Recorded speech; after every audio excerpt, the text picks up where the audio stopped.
my word, I hate this article.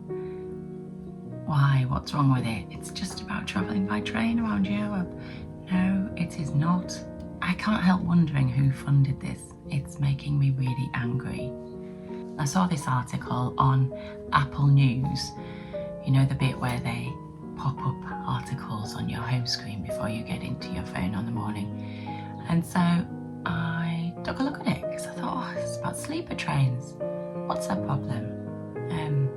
Okay, a lot of people say that they don't sleep great on sleeper trains, but it can't be that bad. And the more I read of it, the more angry I got. So it looks to me like she took the nightjet sleeper towards Austria. She was heading to Vienna, and that is a train that I'm intending to travel on next year. I thought, goodness me, it can't be, it can't be that bad. And then of course you read a little bit further, and she didn't book any sleeping accommodation. She took a chair. She took a chair on a sleeper train all the way to Vienna. Of course she didn't sleep. Anyone who gives you advice on travelling by sleeper train is going to say, if you actually can't afford the reservation for bed of any description, really think twice, 3 times about doing the journey.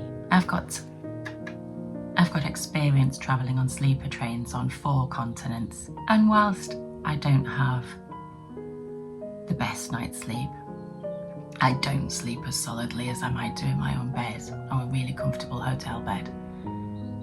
I've never had her experience of being up and awake all night.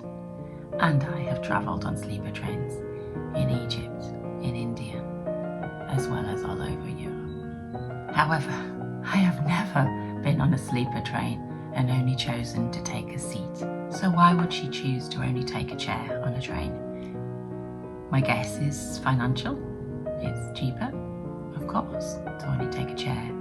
But let's look at this a little bit closer. Is that even a false economy? What do you save when you travel on a sleeper train? You save the cost of the accommodation in the destination or in the place you come from.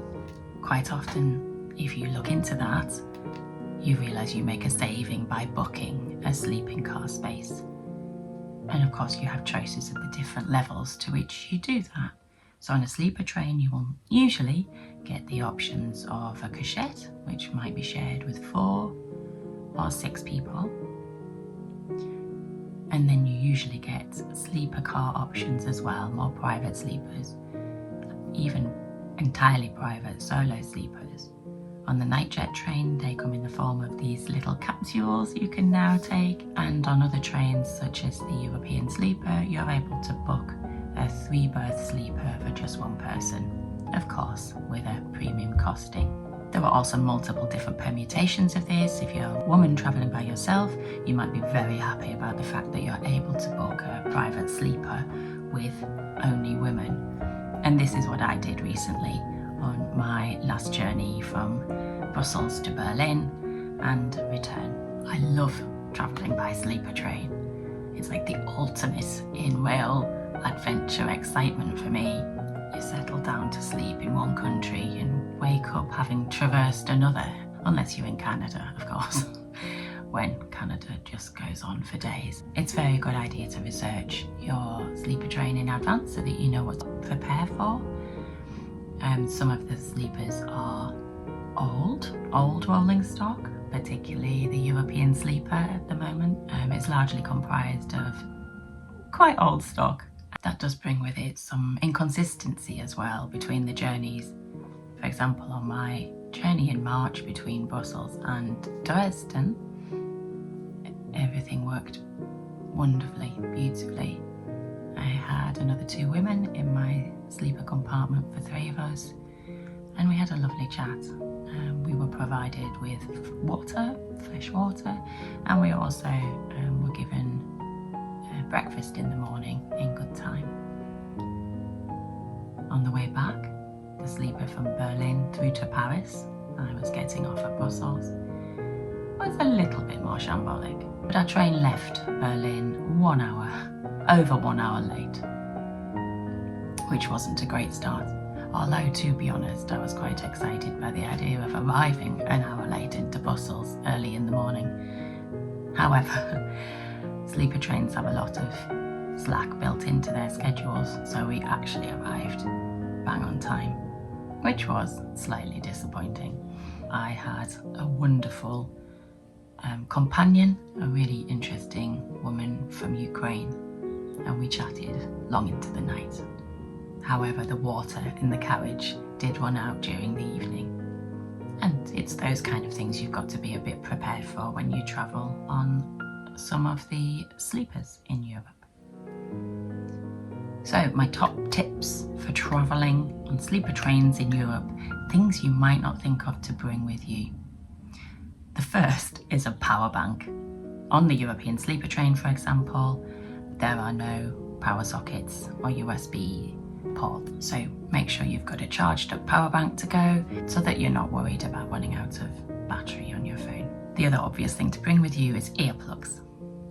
This is especially true if you're finding yourself in one of the carriages that's slightly open to the corridor, like you might find on the Canadian sleeper and on the Indian second class AC, for example, compartments, where you just have a curtain that separates your bed from the corridor. But even if you're in a fully private sleeper, you'll still find earplugs very useful. My third suggestion is that you bring an empty pillowcase with you from home. The bed linen that you'll be provided with will be perfectly clean. That isn't the issue. It just might not give you quite the rise that you're used to with your pillowcases, perhaps. So my recommendation would be to take an empty pillowcase with you, and then you can fill it with your clothes. I actually travel with compression bags, packing cases, and last time I was on the sleeper, I just put the whole thing with a towel into the pillowcase. The person sharing the sleeper compartments with me did moan about the pillows in the morning, and I hadn't had a problem at all because I had 2 pillows. So that is a really good suggestion. My fourth tip is not to rely particularly on the food provided on the train. There is some catering on most night sleepers. Sometimes it's just a question of snacks being able to be brought to you. On some sleepers there's a full dining car. However, make sure you bring some good snacks and possibly a meal with you. And there's something rather nice about sharing a meal in a sleeper with a stranger while you chat and compare what you got from the station. You might also want to treat yourself to a mini bottle of wine or beer as well. Don't go too far, you don't want to make your sleep any worse than it might be. Let's go back to costings. When I was looking at my journey from Brussels to Berlin, I costed this up. I was thinking about taking a hostel in Berlin, perhaps staying at the Meiniger hostel, which is close to Berlin Hauptbahnhof. But I was on an Interrail pass, and looking at the reservation only costings on the European sleeper, it became quite clear to me that a berth in a 3-berth sleeper was actually cheaper than a private room in the Meiniger hostel. There really wasn't much in it for the complete match of private to private as well. And of course it keeps you moving overnight. It means that you're not spending all your days travelling by train if you're trying to make some distance, and that you get more time in the places that you're aiming for as well by travelling through the night.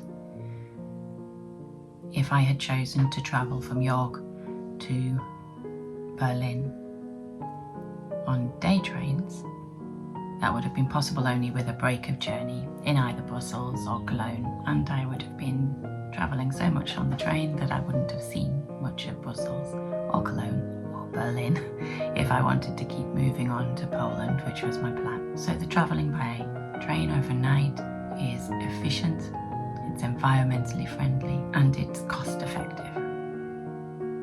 It's also a really fun experience as long as you know what you're getting into. If we want to encourage people to travel more by train, to take the environmentally friendly option, we need to stop with headlines such as these. This really did not help the cause. Having the opportunity to travel by night train to Vienna makes travelling by train a much more valuable experience. Your door-to-door time is cut down quite significantly by travelling through the night. We need to be encouraging people to travel like this more, just as so much of the European network is now doing with the increase in night trains available across the whole of Europe. This is a really exciting development and one that we should be absolutely supportive of. Clickbait titles like this do not help. End of rant.